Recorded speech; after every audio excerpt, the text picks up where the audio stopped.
শৰাই তামোল সজোৱা জোৰোণ আহি ৰৈ আছে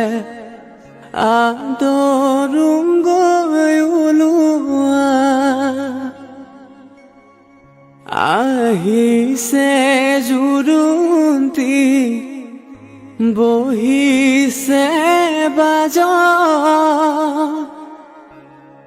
বাইদেউ গৈ আছে গৈ বৌতিৰ কাষত লাহে লাহে কৰি বৌতিয়ে জগাই উঠাচোন সোণজনী অলংকাৰ